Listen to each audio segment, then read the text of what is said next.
I got a fucking movie I want to direct. Do you know what The Hague is? Have you ever heard of The Hague? No. All right. I don't know how I ended up down this wormhole, but literally there is a, they call it the ICC, International Criminal Court. Have you ever heard of the ICC? I have not. Okay. I just heard about them because they're like the UN, but like the justice, they actually are part of the UN, but they're like the law and order of the UN, the criminal justice division of the UN, right? And they actually just issued arrest warrants for Vladimir Putin and Benjamin Netanyahu. So they just issued arrest warrants for these guys. And I thought, what does it matter? Like, they don't have a police force. What the fuck? They're not going to go arrest them. They're just figurative, right? And then I found out, well, they have 124 members that are in the ICC. And if you ever end up in an ICC nation, that nation is required to arrest you with their police force and extradite you to the UN at this place called The Hague, which is in the Netherlands. In the Netherlands, there's a prison called The Hague, and it's only one section of the prison. There's only 12 rooms. There's only 12 cells. And in The Hague, they put like Putin and Netanyahu. Let's say they arrested Putin and Netanyahu. Putin had to cancel a trip to South Africa because he found out if he went to South Africa that the military was prepared to arrest him and send him to The Hague. So it's the International Criminal Court. So at The Hague right now, there's 12 cells, and out of the 12 cells, 6 are occupied. So I went to the UN website, and I saw the 6 people that are currently in the fucking Hague. Who's in The Hague? Who's in The Hague? This is what I'm going to tell you. This is a Michael Bay, Jerry Bruckheimer, Con Air-esque film waiting to be made, okay? This is a fucking movie that needs to be made. I didn't write their names down because you wouldn't know their names and I wouldn't know their names. I wrote down their descriptions.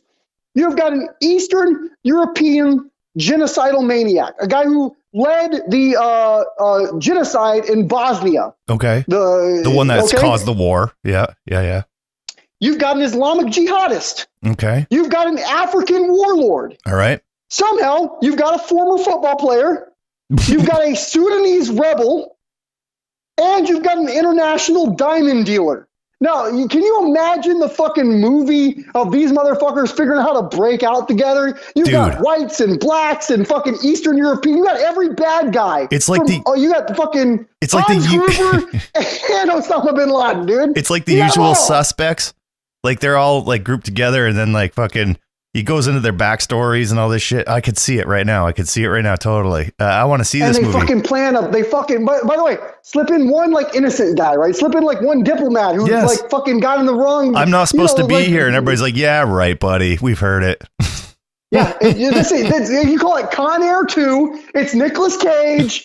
You fucking just do Con Air 2 at The Hague, dude. Nicolas Cage, like, I want my money back.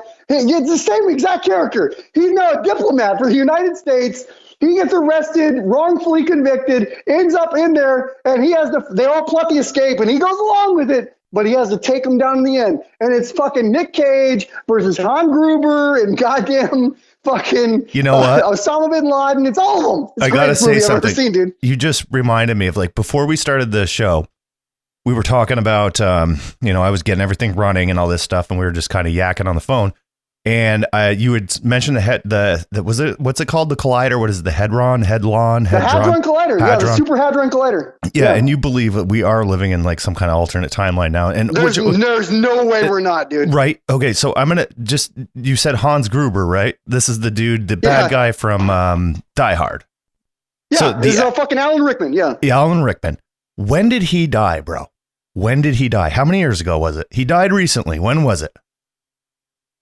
When do you think it was? Really exactly. I'd say 3 or 4 years ago. Okay. If you're about to tell me that he's alive, I will fucking Kari myself right now. I wasn't going to do that, but I had this this thing came up. I don't know. I don't know why I thought of him. Hans Gruber. I don't know. Something came up. I was like, Hans Gruber. I'm like, Alan Rickman. I'm like, he just like recently died, because I'm not a huge Die Hard fan. Unlike everybody else, I know everybody loves that fucking movie. It's a Christmas movie. I know. Okay, let's talk about. Hold on. No, fuck all that. Like, you make your point, then we got to talk movies afterwards. Continue with your point. All right.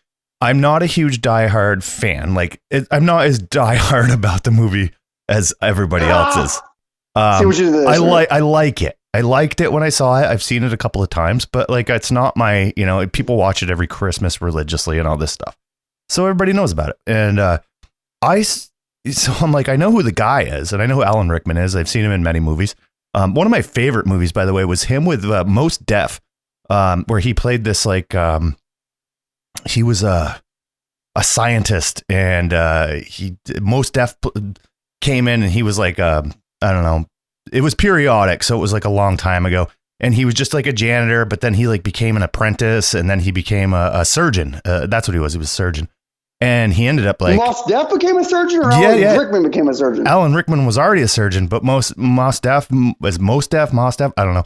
He ended up becoming a surgeon, and it was like fucking, it was awesome. So he was like wicked smart. And anyway, one of my favorite Alan Rickman movies. They call it the Ben Carson story. Gifted Hands is the name of the movie. Is the that Ben what it Carson is? story. Yeah. So good. I'm just fucking making up shit. I don't know. Fucking know. I don't remember what it was, but it was great. Anyway, so I know who the guy is and all this stuff. And I could have swore like 2 years ago, I heard that he died, and I was like, oh, and then everybody was like, Die Hard, watch Die Hard, watch Die Hard. Maybe it was 3 years ago. So I Google it, and this was, I don't know, this was probably like a few months ago. I Googled when he died. It was like 6 years ago, dude. I was like, 6 years ago. I'm like, I swear to God, that was like, I swear that was only 3 years ago at the most, 2.5. You know what I mean? Have you ever cried from a celebrity death? I know it's off topic, but have you? Yeah. Well, I still, to this day, Dimebag Darrell being dead makes me cry. Like I'll watch his. You cried over Dimebag? Well, yeah. I didn't cry when it happened, but like now, like I'm a delayed crier when people die. I don't cry when they die. It hits me later. Pauly? You hold it in. Well, no, it doesn't seem real until later. You know what I mean? But like like when he was shot to death, I was hearing about it on the radio on my way into work, and I was like, what the fuck, bro? And then now it's like his birthday comes up or his death day comes up, and it's like I'll watch some videos, and I'm just like, yeah, the dude was fucking the new Eddie Van Halen. It was crazy, you know what I mean? So it's like, tears, whatever, memories. Yeah, I got you, dude. Yeah, fuck it, dude. It's good to cry. I think it's good to cry. Oh, I do all the time. I think it's a healing thing. It totally I do is. something called cry-edging, where when I want to like hold on to that feeling, dude. Have I told you about cry-edging before? No, but you're a big edging fan. I do. Love edging.